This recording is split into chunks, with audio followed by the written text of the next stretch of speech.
एक प्राचीन रूसी कथा है। एक बड़े टोकरे में बहुत से मुर्गे आपस में लड़ रहे थे। नीचे वाला खुली हवा में सांस लेने के लिए अपने ऊपर वाले को गिरा के ऊपर आने के लिए फड़फड़ाता है। सब भूख प्यास से व्याकुल हैं। इतने में कसाई छुरी लेकर आ जाता है। एक एक मुर्गे की गर्दन पकड़ के टोकरे से बाहर खींचकर वापस काटकर फेंकता जाता है। कटे हुए मुर्गे के शरीर से गर्म लहू की धार फूटती है। भीतर के अन्य जिंदा मुर्गे अपने अपने पेट की आग बुझाने के लिए उस पर टूट पड़ते हैं।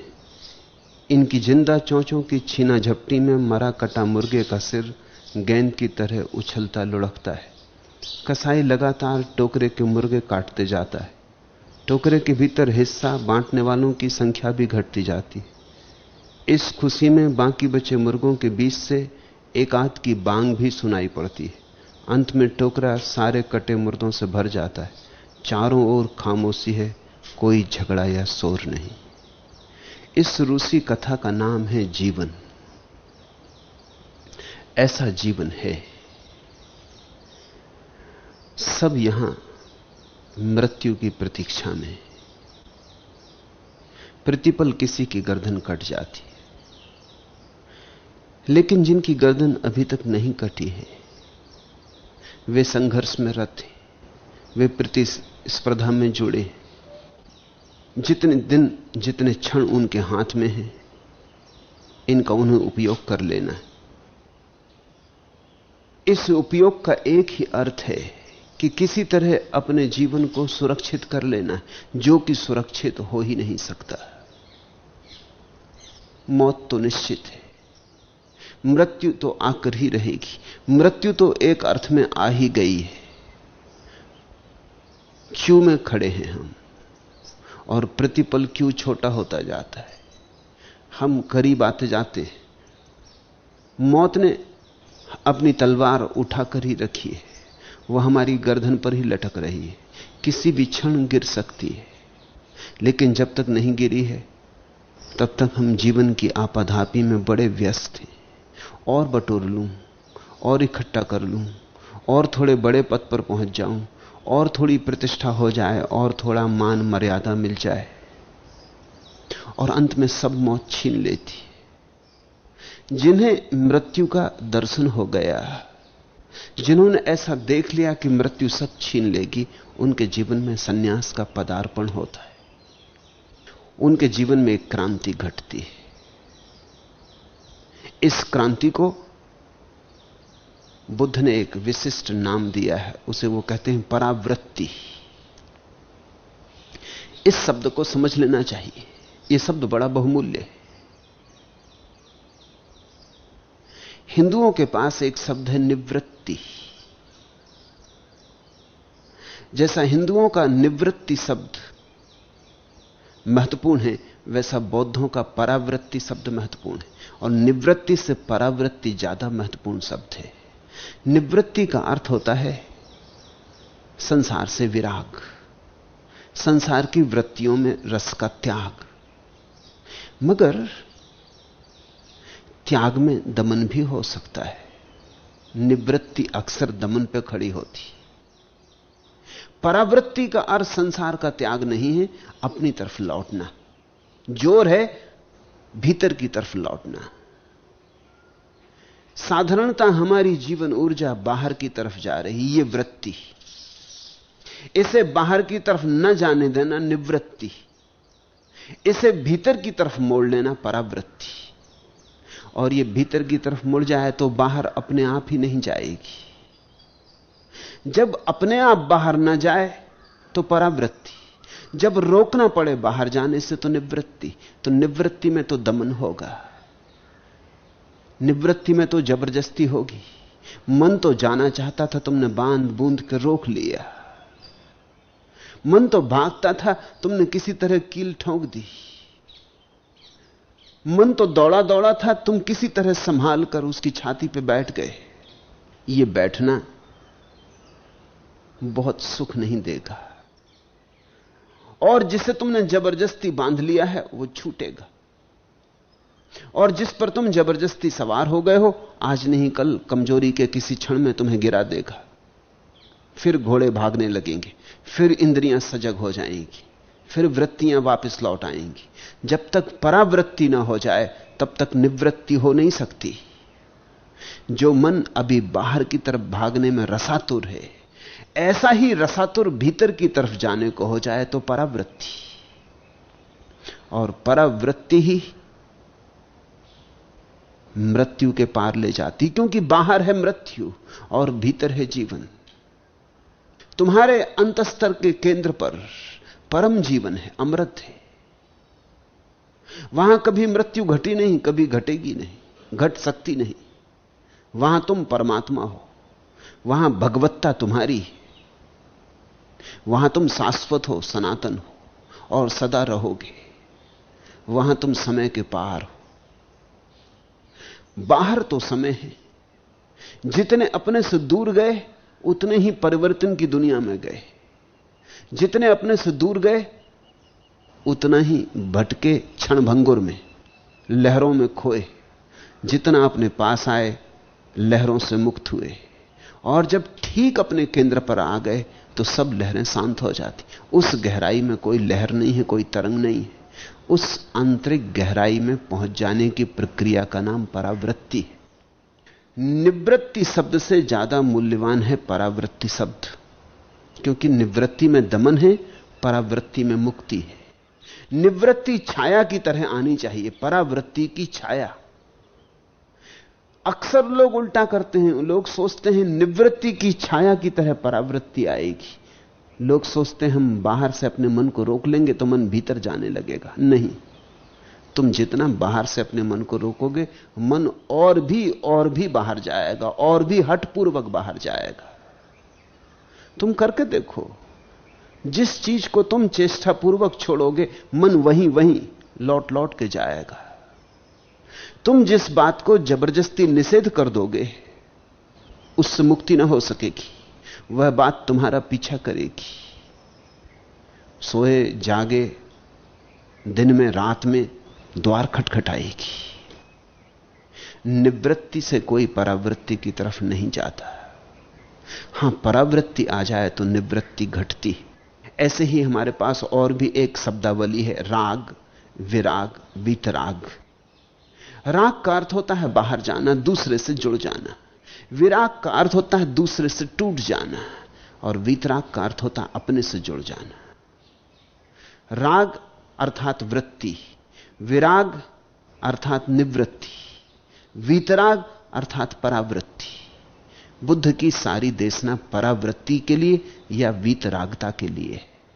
तुम कैसे अपने से जुड़ जाओ। इसलिए बुद्ध का सारा जोर ध्यान पर है। ध्यान है परावृत्ति की प्रक्रिया। ध्यान का अर्थ है तुम्हारी आंखों में तुम ही भर रह जाओ और कुछ ना रहे, तुम ही शेष रहो और कुछ शेष ना रहे। उस शून्य दशा में जहां तुम ही विराजमान हो और कोई भी नहीं, ना कोई विचार उठता, न कोई भाव उठता, न कोई विषय, न कोई वस्तु की स्मृति आती, वहां आत्मस्मृति आती, वहां सम्यक स्मृति पैदा होती, सुरति पैदा होती। वहां तुम अपने रस में डोलने लगते हो। उस रस को ही खोजो तो धार्मिक हो, उस रस की खोज में निकल पड़ो तो सन्यासी हो, उससे विपरीत कुछ खोजते रहे तो समय गंवा रहे हो। आज के सूत्र बड़े महत्वपूर्ण हैं। पहला सूत्र, दुर्लभो पुरी साजंचो न सो सवत्य जायती यथ सो जायती धीरो तम कुलम सुख मेधति। पुरुष श्रेष्ठ दुर्लभ है, वह सर्वत्र उत्पन्न नहीं होता। वह धीर जहां उत्पन्न होता है उस कुल में सुख बढ़ता है। सुखो बुद्धानम उपादो सुखा सद्धम देशना सुखा संघस्य सामग्री समगानम तपो सुखो। बुद्धों का उत्पन्न होना सुखदाई है, सद्धर्म का उपदेश सुखदाई है, संघ में एकता सुखदाई है, एकता युक्त तप सुखदाई है। पूजा रहे पूजे तो बुद्धे यदि वा सावके पपंच समितंकंते तीर्ण शोक परिदवे ते तादि से पूजयतो निवृते अकुतो भयो न सक्का पुंज संखातुम इत्ते इमे तांपी के नची। जो संसार प्रपंच को अतिक्रमण कर गए, जो शोक और भय को पार कर गए, ऐसे पूजनीय बुद्धों अथवा श्रावकों की या उन जैसे मुक्त और निर्भय पुरुष की पूजा के पुण्य का परिणाम इतना है, यह किसी से कहा नहीं जा सकता। इन सूत्रों का जन्म जिन परिस्थितियों में हुआ उन्हें समझें। पहली परिस्थिति, एक दिन बुद्ध ने श्रेष्ठ और अश्रेष्ठ घोड़ों की बात कही। मैं बहुत बार तुम्हें कहा भी हूं कि बुद्ध कहते हैं श्रेष्ठ अश्व वही है जो घोड़े की छाया से चल पड़े। उससे कम श्रेष्ठ वह है जिससे घोड़े की फटकार चलाने के लिए जरूरी हो। उससे कम श्रेष्ठ वह है जिस घोड़े को कोड़े की चोट मारनी जरूरी हो। उससे कम श्रेष्ठ वह है जो मारे मारे ना चले, चले भी तो जबरदस्ती चले। बुद्ध कह रहे थे श्रेष्ठतम अश्व कौन है। आनंद ने पूछा, भगवान आपने बताया कि श्रेष्ठ अश्व कौन है और कहां उत्पन्न होता है, कैसे उत्पन्न होता है, लेकिन आपने कभी नहीं बताया कि उत्तम पुरुष कौन है और उत्तम पुरुष कहां उत्पन्न होता है। तो शास्त्रा ने कहा, आनंद, उत्तम पुरुष सर्वत्र उत्पन्न नहीं होते, वे मध्य देश में ही उत्पन्न होते हैं और जन्म से ही महाधनवान होते हैं।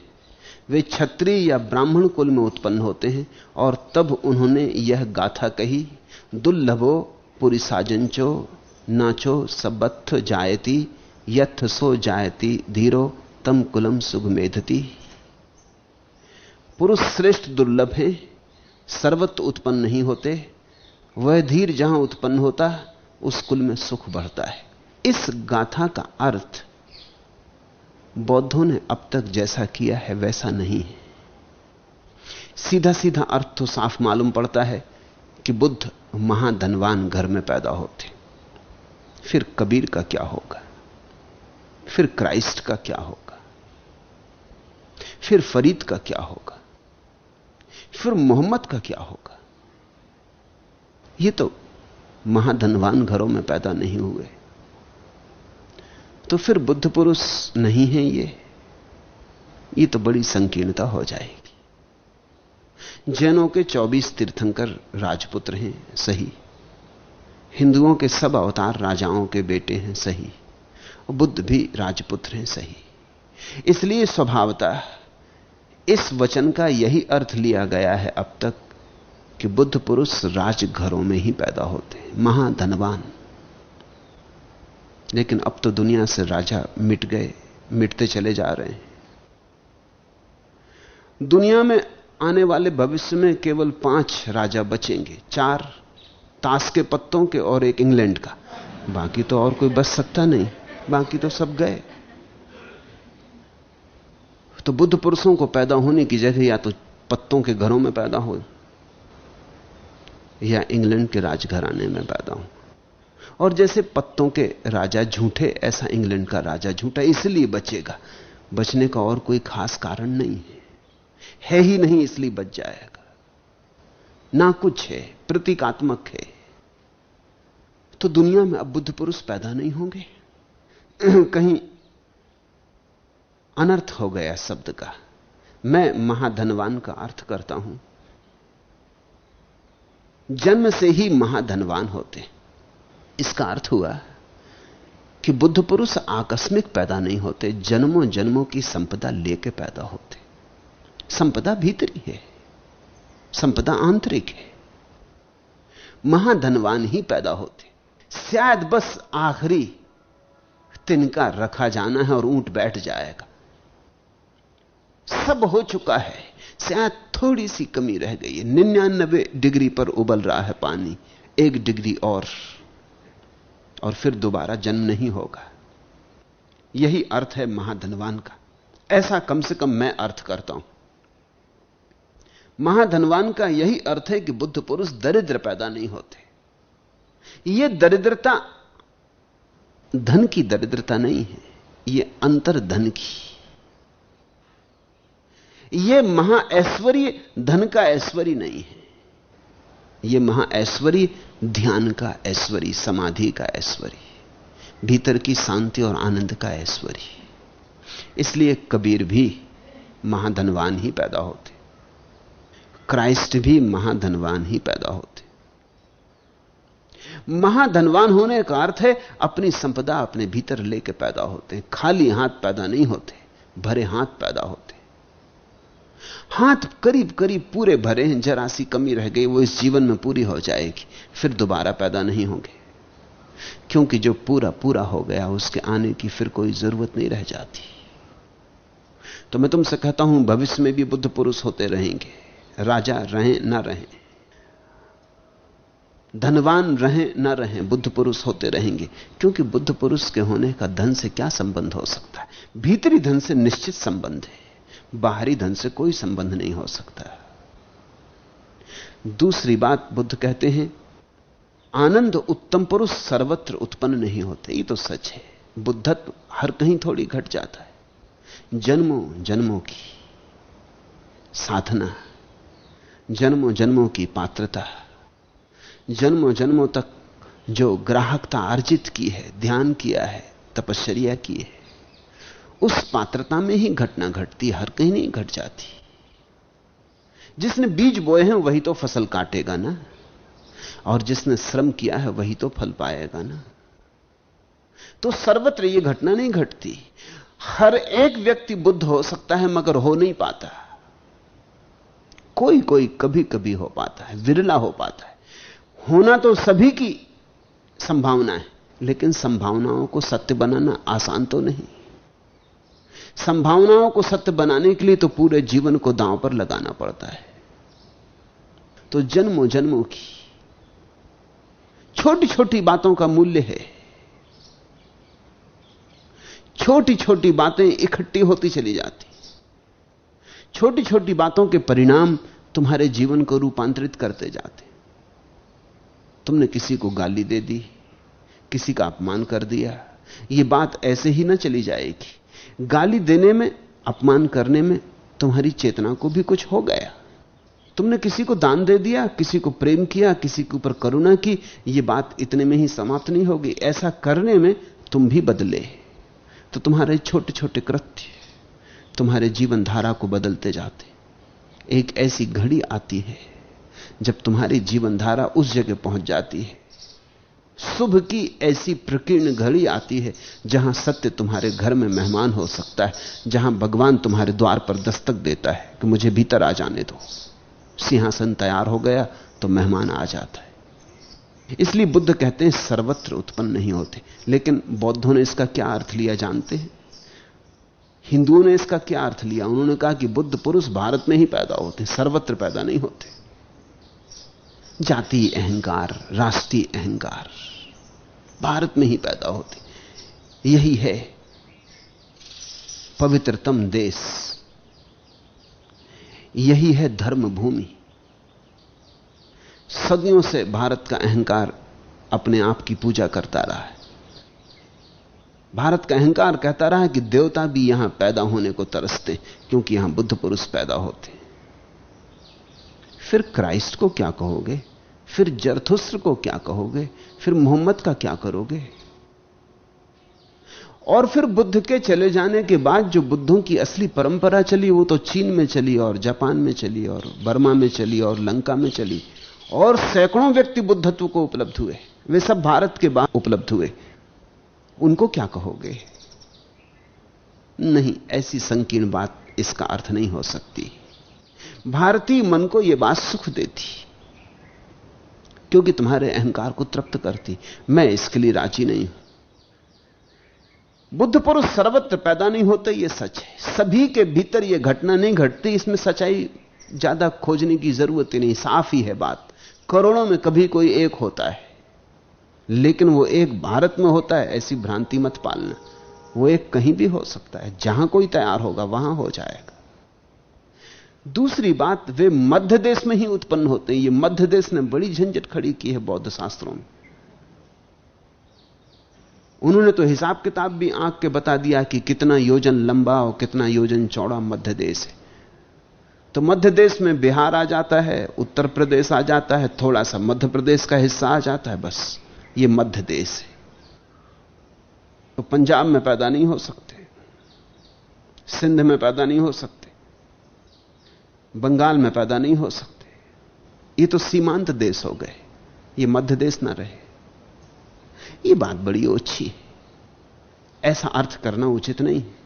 लेकिन मैं झंझट भी समझता हूं कि बौद्ध टीकाकारों की झंझट भी रही, फिर मध्य देश का अर्थ क्या करे। कहा है बुद्ध ने, यह सच है। मैं कुछ अर्थ करता हूं, वो समझने की कोशिश करो। पश्चिम का एक बहुत बड़ा भौतिक शास्त्री है ली कामते दू नाय। उसने एक अनूठी बात कही।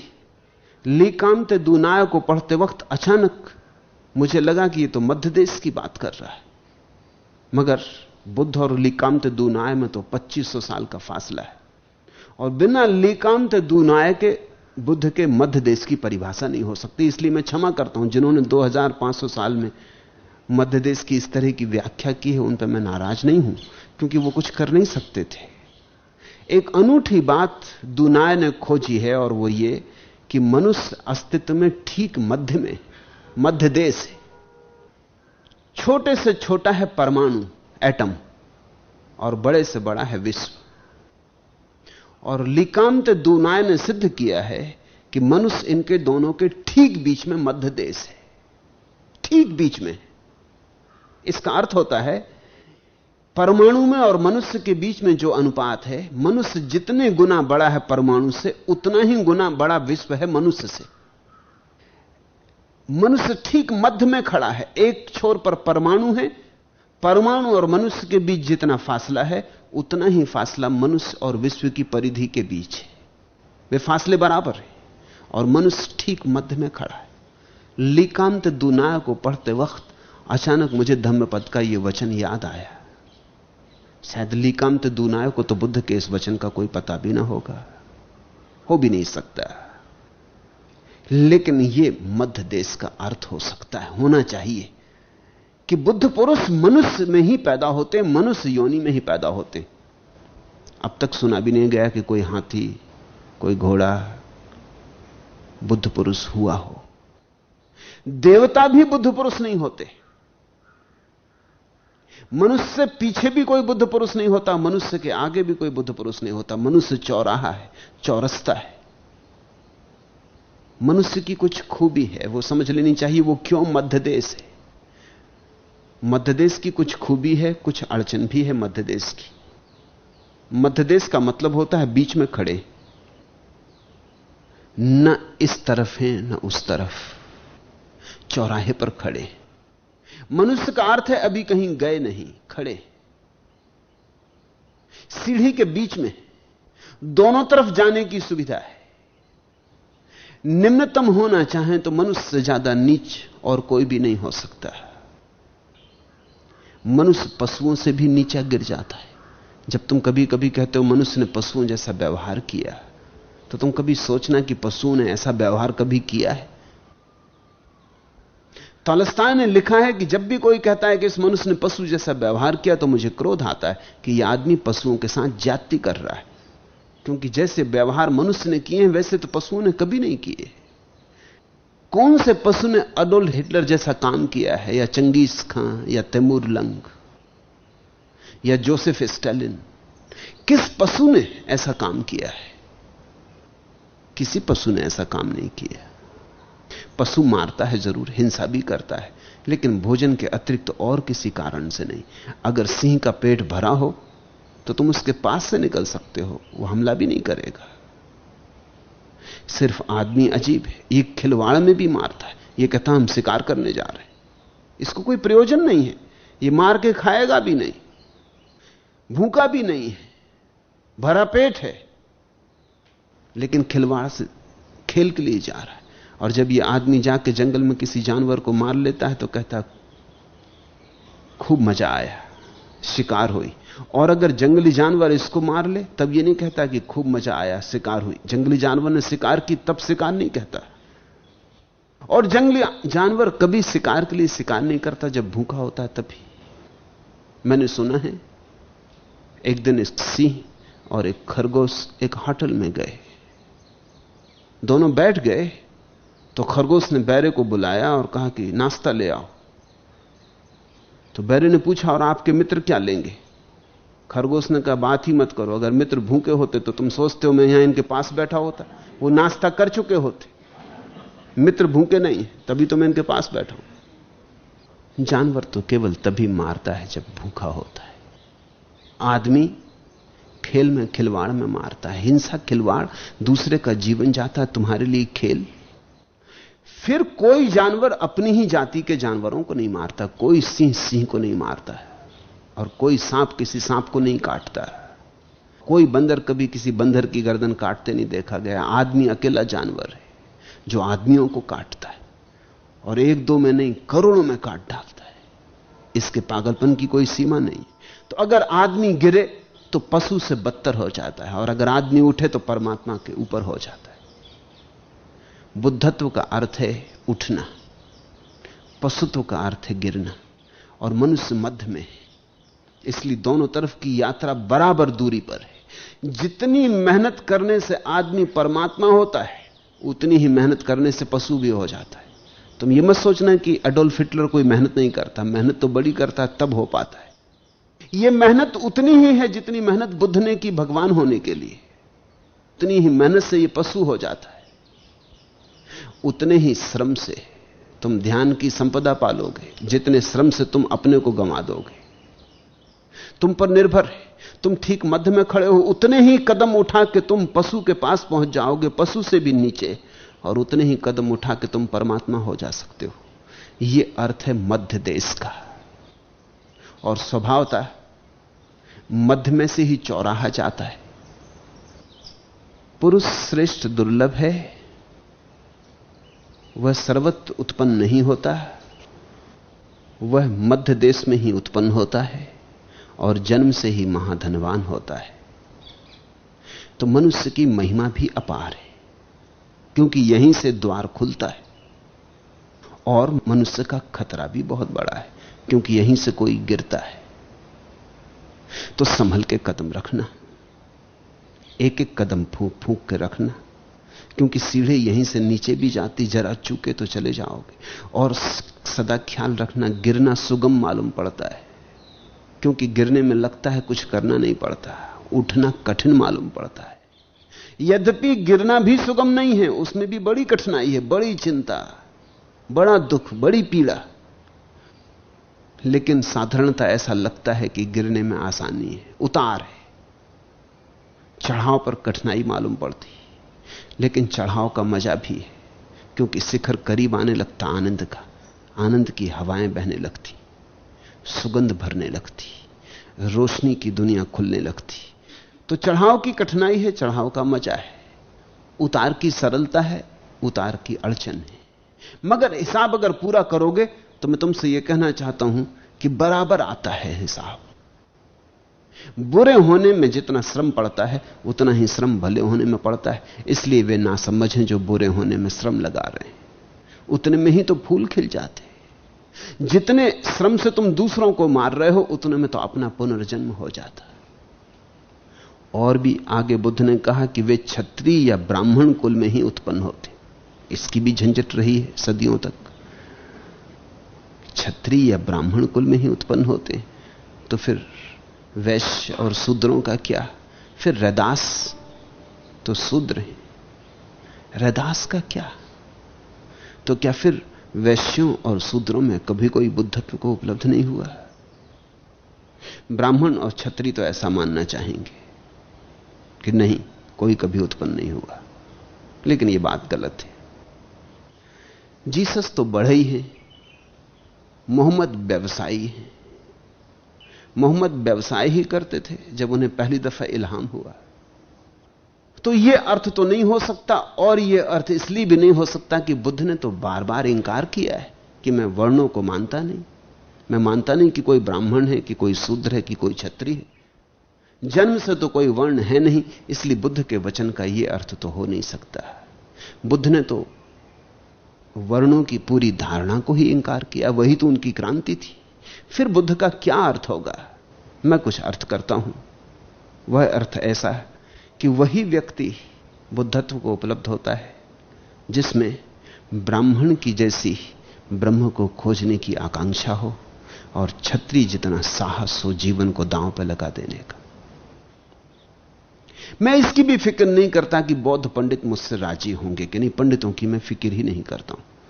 लेकिन मेरा यह अर्थ है, क्षत्रिय से मेरा अर्थ है साहस। वो प्रतीक है साहस का, दांव पर लगाने की बात।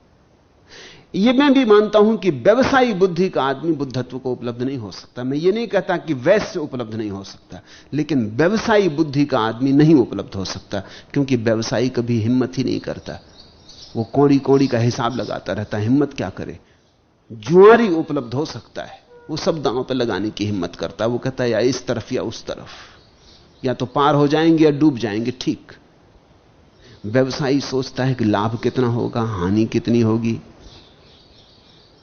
पैसा घर में ही रखें तो इतना तो ब्याज ही आ जाएगा, धंधा करने से क्या सार है।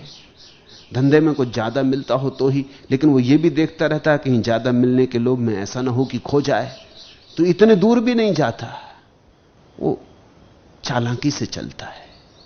क्षत्रिय और वैश्य का यही फर्क है। तो व्यवसायी तो नहीं कभी सत्य को उपलब्ध हो पाता, यह मैं भी कहता हूं। लेकिन इसका यह मतलब नहीं कि वैश्य उपलब्ध नहीं हो पाता, क्योंकि बहुत वैश्य हो सकते हैं जो क्षत्रिय जैसा साहस रखते हो, और बहुत क्षत्रिय हो सकते हैं जो कि वणिक की बुद्धि के हो। कोई क्षत्रिय होने से थोड़ी क्षत्रिय हो जाता, साहस चाहिए। क्षत्रिय भी तो कायर होते। इसलिए असली सवाल साहस का है। और निश्चित ही ब्राह्मण जैसी ब्रह्म की खोज चाहिए। सभी ब्राह्मण में होती भी नहीं, इसलिए जिनमें ब्रह्म की खोज होती, अभीप्सा होती, उन्हीं को ब्राह्मण कहना उचित है। उन्हीं को बुद्ध ने भी ब्राह्मण कहा है। ब्रह्म के तलाशी, ब्रह्म को पा लेने वाले ब्राह्मण। शब्द भी साफ है। किसी खास घर में पैदा होने से तो कोई ब्राह्मण नहीं होता, लेकिन किसी खास भाव दशा में पैदा हो जाने से ब्राह्मण होता है। तो यह मैं भी कहता हूं कि ब्राह्मण ही उपलब्ध होंगे, लेकिन ब्राह्मण से जन्मवाची अर्थ मत लेना। ब्रह्म के तलाशी, सत्य के खोजी। स्वभावता जिसने खोजी नहीं की वो पहुंचेगा कैसे? जो चला ही नहीं वो पहुंचेगा क्यों? और शूद्र कभी उत्पन्न नहीं हो सकते बुद्धत्व को, इसका मतलब भी जन्मवाची मत लेना। शूद्र का अर्थ ही वही जो क्षुद्र में उलझे, छोटी मोटी चीजों में उलझे। एक मकान बना लें, भोजन मिल जाए, अच्छे वस्त्र मिल जाएं, बस खत्म हुआ। जीवन का सार समाप्त हुआ, जीवन की इति आ गई। क्षुद्र में जिनका उलझाव है वही शूद्र, विराट में जिनका लगाव है वही ब्राह्मण। तो इस अर्थ में बुद्ध ने ठीक ही किया कि वैश्य और शूद्र को छोड़ दिया। उन्होंने कहा वे क्षत्रिय या ब्राह्मण कुल में ही उत्पन्न होते। ठीक ही किया, क्योंकि बहुत से शूद्र भी ब्राह्मण हो सकते हैं और बहुत से ब्राह्मण भी शूद्र हो सकते हैं। बहुत से वैश्य क्षत्रिय हो सकते हैं, बहुत से क्षत्रिय वैश्य हो सकते हैं। इसे ख्याल में लेना, तब एक अलग अर्थ प्रकट होगा। तो दो गुण चाहिए, बिना दो गुणों के ना होगा। ब्रह्म की खोज हो और साहस ना हो तो तुम बैठे रहोगे, तुम्हारी खोज नपुंसक रहेगी। तुम बैठे घर में माला फेरते रहोगे, तुम किसी अनजान पथ पर प्रवेश ना करोगे। तो अकेली खोज की आकांक्षा काफी नहीं है, खोज के लिए जाना भी पड़ेगा। फिर कोई दूसरा हो सकता है खोज के लिए तो निकल पड़ा, लेकिन खोज की कोई प्रगाढ़ आकांक्षा नहीं है, तो वो भटकेगा, वो पहुंचेगा नहीं। सिर्फ घर से निकल पड़ने से थोड़ी कोई पहुंच जाता है। दिशा भी साफ चाहिए, दृष्टिकोण सुथरा चाहिए, आंखें शुद्ध चाहिए, मन पवित्र चाहिए, प्यास ज्वलंत चाहिए। तो जहां खोज और प्यास का मिलन होता है, जहां कोई व्यक्ति ब्राह्मण और क्षत्रिय दोनों होता है, वहीं घटना घटती, वहीं बुद्धत्व पैदा होता, उसी कुल में। इस घड़ी में आनंद को जवाब देते हुए बुद्ध ने यह गाथा कही थी, दुर्लभो पूरी सांजचो ना सो सबथ जायती। सब जगह तो बुद्ध पैदा नहीं होते, पुरुष श्रेष्ठ तो दुर्लभ है। और बुद्धत्व को ही बुद्ध कहते हैं पुरुष श्रेष्ठ। मनुष्य तो सभी हैं, लेकिन जब तक तुम्हारे जीवन में बुद्धत्व की किरण ना हो तब तक तुम श्रेष्ठ नहीं हो, तब तक तुम नाम मात्र के आदमी हो, काम चलाऊ आदमी हो। तुम्हारे भीतर अभी श्रेष्ठ का अवतरण नहीं हुआ, तुम्हारे भीतर का दिया नहीं जला, तुम्हारी बुद्धि अभी निखरी नहीं। तुम्हारी बुद्धि पर हजार हजार कालिख पुती और तुम्हारी बुद्धि पर हजार हजार पर्दे पड़े। श्रेष्ठ पुरुष का अर्थ है जो बुद्धत्व को उपलब्ध हुआ, जिसके भीतर का बोध जागा, जिसके जीवन में किरणें फैली, जिसके भीतर का दिया जला। और जब अब जिसका जीवन एक रोशनी है, इस रोशनी के बाद तुम जो भी करोगे उस सब में श्रेष्ठता आ जाएगी। तुम जो भी करोगे वो श्रेष्ठ हो जाएगा। तुम मिट्टी छुओगे सोना हो जाएगी। तुम्हारा स्पर्श अमृत का स्पर्श हो जाएगा। और तब तुम्हारे लिए कोई कितना ही दुख दे, कोई कितनी ही पीड़ा दे, इससे कुछ फर्क ना पड़ेगा। तुम्हारी श्रेष्ठता को कोई डिगा ना सकेगा। जिसने इंसानों की तकसीम के सदमे झेले फिर भी इंसान की अखुवत का परस्तार रहा, यह बुद्धत्व की परिभाषा है। आदमियों ने जिसे सताया, परेशान किया, जिसने इंसानों की तकसीम के सदमे झेले फिर भी इंसान की अखुवत का परस्तार रहा, फिर भी उसकी अनुकंपा अकंप रही, फिर भी आदमी का भला हो यही उसकी आकांक्षा रही। जीसस को सूली पर लटकाया तो भी आखिरी समय जीसस ने यही कहा, हे प्रभु इन्हें क्षमा कर देना, क्योंकि ये नहीं जानते क्या कर रहे। और जिनके लिए वो क्षमा मांग रहे थे वो पत्थर फेंक रहे थे, सड़े गले फल फेंक रहे थे, गंदगी फेंक रहे थे, जूते फेंक रहे थे। जितना अपमान हो सकता था जीसस का कर रहे थे। मरते हुए आदमी के साथ दुर्व्यवहार कर रहे थे, जीते जी भी दुर्व्यवहार किया। मरते क्षण में भी उनको दया ना आई। जीसस को प्यास लगी, सूली पर लटके। वो सूली जो यहूदी देते थे उन दिनों, आदमी जल्दी नहीं मरता था। हाथ ठोंक देते, पैर ठोंक देते कीलों से। कभी 6 घंटे लगते मरने में, कभी 8 घंटे लगते, कभी आदमी 24 घंटे लटका रहता, खून बहता रहता। जब सारा खून बह जाता शरीर से तब आदमी मरता। वो आजकल जैसी सूली नहीं थी जो क्षण में हो जाती, बड़ी पीड़ादायी थी। तो खून बहने लगा है उनकी देह से और बड़ी गहरी प्यास लगती है। प्यास जब खून बहेगा तो पानी कम होने लगता है, क्योंकि खून के साथ शरीर का पानी बहने लगता है। तो बड़ी उन्हें तीव्र प्यास लगी, उनका कंठ जल रहा है, प्यास से भरी दोपहरी है। और उन्होंने जोर से चिल्ला के कहा कि मुझे प्यास लगी। तो किसी ने गंदी नाली में एक मसाल डाल के मसाल बुझा दी और मसाल के ऊपर जो गंदगी लग गई, पानी लग गया नाली का, वो उठा के जीसस के चेहरे के पास कर दी कि इसे चाट लो, इससे थोड़ी प्यास बुझ जाएगी। इनके लिए वो प्रार्थना कर रहे हैं कि हे प्रभु इन्हें क्षमा कर देना, क्योंकि ये जानते नहीं कि ये क्या कर रहे हैं। जिसने इंसानों की तकसीम के सदमे झेले फिर भी इंसान की अखुवत का परस्तार रहा, ऐसा व्यक्ति श्रेष्ठ है। उसे न कोई अपना है न कोई पराया है। द्वार के लिए न भीतर है न बाहर, द्वैत दर्शन में। तुम घर के भीतर बैठे हो, बच्चा बाहर खेल रहा है, तुम कहता बाहर खेल रहा है। बच्चा भीतर आ गया, तुम कहते भीतर आ गया। लेकिन द्वार से पूछो कि क्या बाहर है क्या भीतर है, तो द्वार के लिए तो दोनों बराबर दूरी पर हैं, बाहर और भीतर। द्वार के लिए न भीतर है न बाहर, द्वैत दर्शन में जो द्वार बन के खड़ा हो गया है, उसे ना कोई अपना है ना कोई पराया, ना कुछ बाहर है ना भीतर, ना कुछ सुख है ना दुख। उसका द्वंद गया, द्वैत गया। अब तो उसे एक ही दिखाई पड़ता है। इस एक की प्रतीति का नाम श्रेष्ठत्व है। और बुद्ध ने कहा ऐसा श्रेष्ठ व्यक्ति सब जगह उत्पन्न नहीं होता। फिर जब कभी ऐसा अनूठा व्यक्ति कहीं पैदा होता है, वह धीर जहां उत्पन्न होता है उस कुल में सुख बढ़ता है। कुल का अर्थ भी समझना, उसके भी साथ भूल होती रही है। उसका अर्थ हुआ कि जिस घर में बुद्ध पैदा होते हैं उसमें सुख बढ़ता है, वो तो ठीक ही है। बुद्ध की मौजूदगी जहां होगी वहां सुख बढ़ेगा। अकारण भी कोई बुद्ध के करीब से गुजर जाएगा तो भी सुख की एक झलक, सुख का एक झोंका उसे लग जाएगा।